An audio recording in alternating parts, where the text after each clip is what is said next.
Good evening, everyone. Welcome to NTD Tonight. I'm David Lam, sitting in for David Zhang. Here's a preview of some of today's top stories. No American hostages among the released. What challenges lie ahead as President Biden warns that Hamas is barely trustworthy? Hawaii officials hope to boost tourism. They're making it easier for Japanese travelers to visit the Aloha State. Retail theft concerns in California. Some shoppers say they feel less safe as smash and grab theft strikes the Golden State. Today, the first group of hostages released following talks between Israel and Hamas. For the U.S., despite playing a key role in negotiating the ceasefire, reports show no Americans released in the initial group. NTD's White House correspondent Iris Tao has more. A senior administration official has told us before that 3 Americans are expected to be among the 50 hostages to be released as part of a temporary ceasefire deal. But at least in the first group that was released today, there was no American. And President Biden says more hostages should be freed soon, but it's unclear if Americans are among them. Watch. We expect more hostages to be released tomorrow, and more the day after, and more the day after that.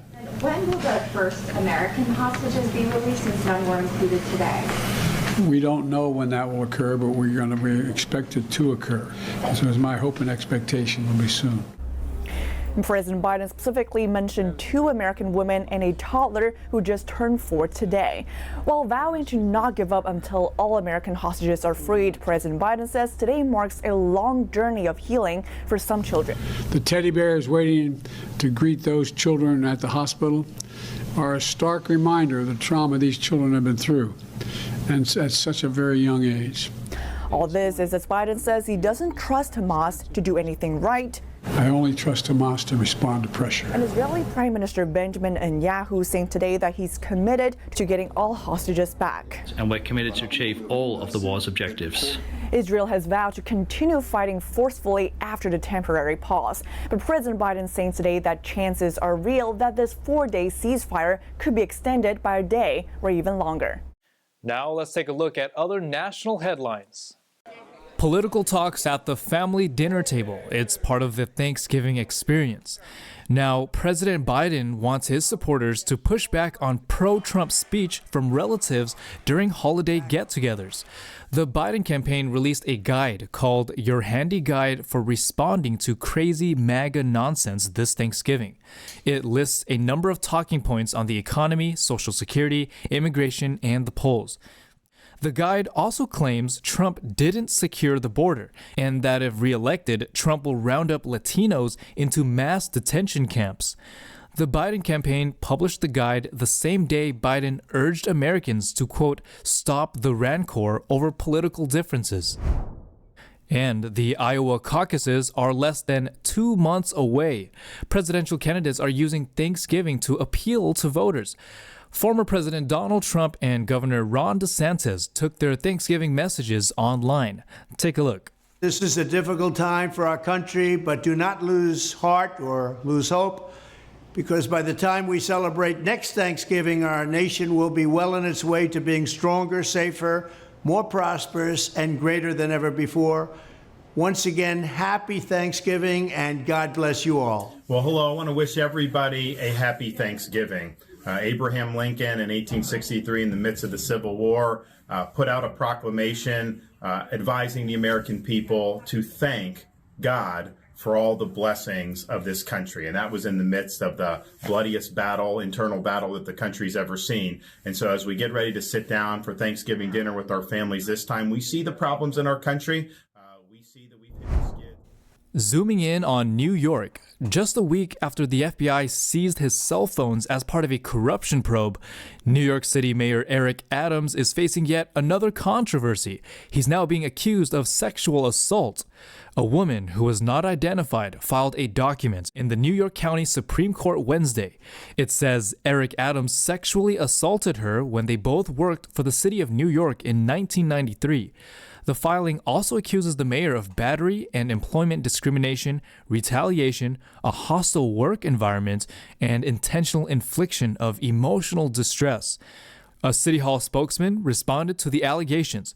He said Adams denies the allegation, adding, quote, he would never do anything to physically harm another person and vigorously denies any such claim. This comes as Adams faces other legal troubles. He's currently the subject of a separate probe by the FBI related to campaign financing. Hawaii leaders want to make it easier for tourists from Japan to visit the U.S. state by creating a pre-clearance program. They hope this will help travelers save time, encouraging them to visit the islands. Governor Josh Green and other state officials proposed to create a pre-clearance program during a recent visit to Tokyo. It is designed to save time at the Honolulu airport by completing immigration, customs, and agricultural inspections before departure. Green hopes the program will help boost tourism to the islands. Tourism from Japan, Hawaii's top international visitor market, has been sluggish since the COVID-19 pandemic. Green said he will ask Hawaii's delegation in U.S. Congress to help make the program possible. Meanwhile, a Hawaii Hindu monastery draws monks and pilgrims. The all-granite, hand-carved temple was built without power tools or electricity. The Arrivan Temple is nestled in the remote Hawaiian island, Kauai, surrounded by acres of lush gardens and forests. About 24 monks live at the all-male temple monastery complex, where the monks study and meditate. People describe it as a peace or kind of a joy or sort of a divine essence, and it seems to be generated not only by the nature here, the land, the location, the peaceful, beautiful island, but also by the temples and the monastic community here. Another monk has spent decades supervising the temple's construction and tending to its gardens. Its construction began in 1990 and continued after the founder's death in 2001. And we had challenges of finding the skills in India to do this work by hand, because one of the demands of our guru was that this temple should not be built with modern tools, but should be built with the skill set of sculptors 1,000 years ago. And that's how it was, in fact, put together. The monks, who take vows of celibacy, nonviolence, and vegetarianism, are guided and inspired by the philosophy of Shaivism. They do not speak about their prior lives. That only the monks live on the property. That's very important. And to become a monk takes a few years of training and study. So those living on the property are of a certain caliber of discipline. The monastery temple complex is open to the public. They also prioritize fostering connections with other faith traditions on the island. In a high-end dog heist, 12 purebred French bulldogs were stolen in the middle of the night from a California pet store. A co-owner says the dogs are worth $100,000, but more than the money, he hopes the pups can be returned safely. NTD's Jason Blair has that story. At 1:13 a.m., a white van pulls up to an LA County pet store. After breaking the lock, 4 men enter the store and start sliding out dog cages containing French bulldogs. The highly coordinated heist was caught on camera. The store's co-owner, Andres Avelos, told the LA Times, quote, "The way they were just getting around the store in general, they had to have been there to purchase something or look around because we're new to the area." The video shows the men putting dogs into the back of the van. At times, they were even being thrown. Avalos said 12 purebred French bulldogs, including a 10-month-old show dog named Rolex, were taken. $2,000 was also stolen from the cash register. The store owners are licensed breeders and mainly make their living by breeding dogs. The store opened about 6 months ago.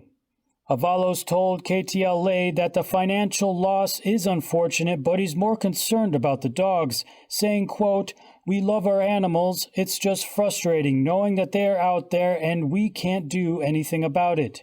NTD reached out to the Gardena Police Department. So far, no suspects have been named. Jason Blair, NTD News. With retail theft on the rise in the Bay Area, law enforcement has their job cut out for them this holiday season. NTD's Helen Billings reports. It's set to be a busy season at the Broadway Plaza Shopping Center in Walnut Creek with Black Friday deals happening this weekend. Walnut Creek police said they will increase patrols to keep shoppers safe. Due to the reports of crime in the past 2 months, some shoppers don't feel as safe as they used to.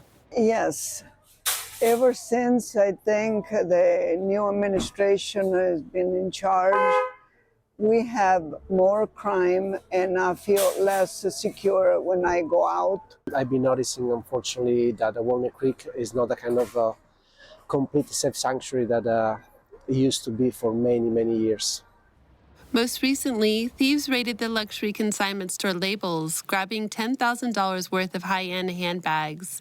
Jennifer Peterson, an employee of Crate & Barrel, filled us in on the current climate downtown.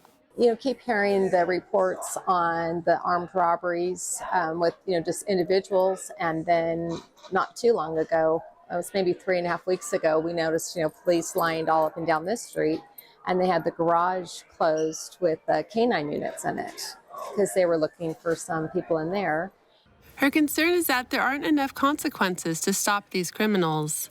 I was working in this area when they did the smash and grab at Nordstrom's, and it really affected the business down here. And a lot of the people in this area are concerned that people are not getting arrested, and if they do, there's no prosecutions.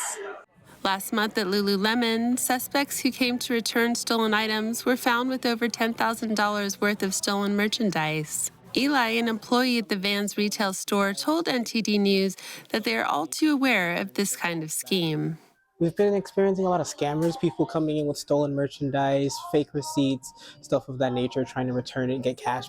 Currently, the city has installed barriers on both ends of Broadway Plaza as a security measure to prevent any smash and grabs. NTD News, Helen Billings, California. We'll take a short break now, everybody, but here's a look at what we have for you when we come right back. Black Friday is on. Despite inflation, Americans are expected to spend close to $1 trillion this shopping season. Online or in person, beware of scammers coming after your personal information. Law enforcement share tips on how to avoid 3 common types of scams. Hollywood in Los Angeles is preparing for a parade. The annual Hollywood Christmas Parade draws in performers, celebrities, and a toy drive. More on those stories coming up on NTD Tonight.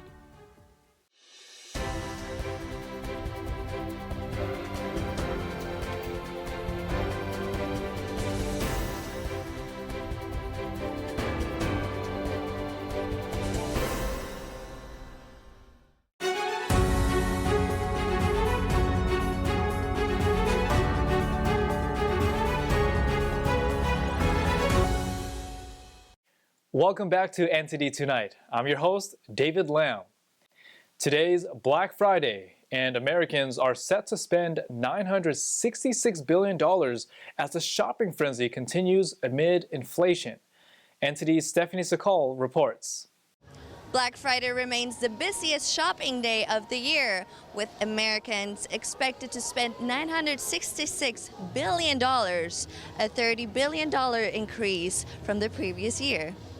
The National Retail Federation anticipates 130 million in-store shoppers and a total of 182 million, including online shoppers, making a rise of 15.7 million from the previous year. Yesterday we had our early access Black Friday sale. So it's an all-night shopping party. We open at 8 p.m. and we're open 27 consecutive hours. So we'll be open till 8 p.m. tonight. 11 p.m. tonight. NRF's president and CEO Matthew Shea highlights the significance of the Thanksgiving holiday weekend as consumers engage in the tradition of finding ideal gifts. Cyber Monday is projected to attract 71 million shoppers. With inflation going up, doing my part to stimulate the economy, I guess. I don't want to brag, but I typically buy high-ticket items during Black Friday. So for me, it's expensive no matter what, but at least I get a discount. Despite inflation concerns, the Labor Department reports a slowing inflation rate. Wallet Hub experts note that 1 in 3 Americans are skipping gifts due to inflation. The Wall Street Journal observes that certain gifts like television and smartphones will be less popular this year due to supply chain challenges. Retailers have extended promotions beyond Black Friday, with experts advising shoppers to research and compare prices across stores, considering price matching options. Stephanie Sakal, NTD News, California. For most of us, the holidays are full of giving and goodwill. But for some, they use this time to take advantage of shoppers. Law enforcement share tips to avoid 3 common scams that could spoil Black Friday and Cyber Monday shopping. Black Friday and Cyber Monday are some of the busiest shopping experiences in the U.S. But be on alert. According to law enforcement, scammers could be trying to scam people through fake stores, gift cards, and shipping notifications. Glendale Police Department in Southern California says scammers use fake stores to promote great deals on social media. Be sure to verify the spelling of the URL. Fake sites often have one letter that is off. And North Carolina DOJ says there may be a deals galore over the holidays, many on social media, but not all of them are legitimate. Carefully read reviews and look for security credentials on websites. Gift cards, super convenient for the holidays, but some are phony, so make sure to buy them directly from the cash register. And if buying online, do a reverse search on the seller to see if they're legitimate. When you're expecting a lot of packages over the holidays, shippers often provide delivery updates. But knowing this, scammers use fake shipping notifications via email or text pretending to be legitimate companies, attempting to collect personal information. Authorities recommend tracking packages on official shipping sites such as UPS, USPS, or FedEx. David Lamb, NTD News. Let's wrap up the night with some festive spirit. It's never too early to celebrate Christmas, so NTD's Ruby Lavelle takes a sneak peek at a preparation for the upcoming holiday Christmas parade and Marine Toys for Tots. In Hollywood today, celebrating the 91st anniversary of the Hollywood Christmas Parade, a fantastic festive event that involves cultural dances, celebrities, actors, musicians, magic, everything that you can think of. And today has been a taster of what is to come. We've seen some cultural dancing, talked to some celebrities, some of the organizers, and we met Santa too. And this event supports Marines Toys for Tots. That is an initiative that was started back in 1927 to give impoverished children of Marines toys that they can open and put a smile on their face on Christmas Day. And that has raised over 24 million toys for Tots last year.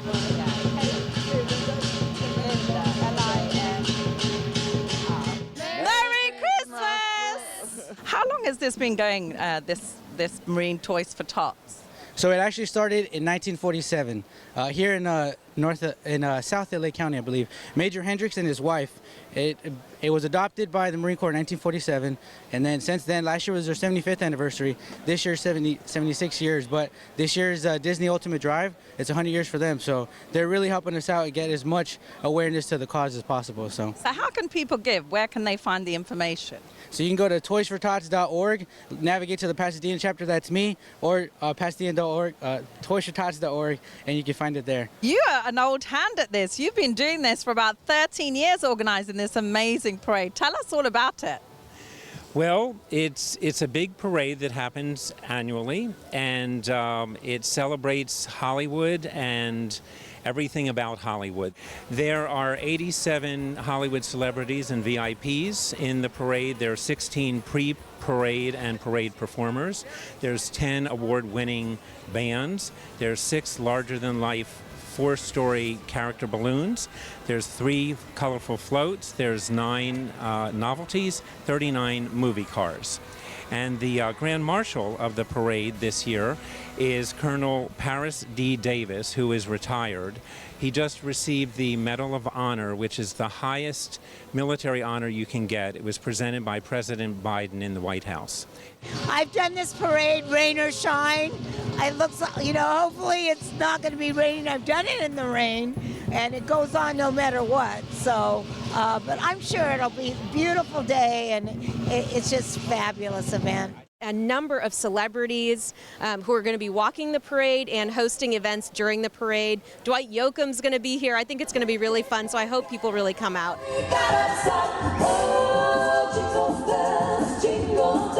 What is your kind of signature magic? Oh, well, I love magic that'll connect with an audience. So I started out doing a lot of more close-up sleight of hand magic, but in recent times I've sort of gravitated towards mind reading and psychological illusions, any way to hopefully connect myself with the audience is the best I can. Wow, so you can read my mind. I'll try my best, you know. Right. And today we're dancing something called Puchechum, which is Korean traditional fan dancing. And we also have Sogo, which is like a little drum dance with all the girls. What do you love about Christmas? I just love everything about Christmas. I know, it's like all the gifts, the festivities, and all the decorations. And Merry Christmas!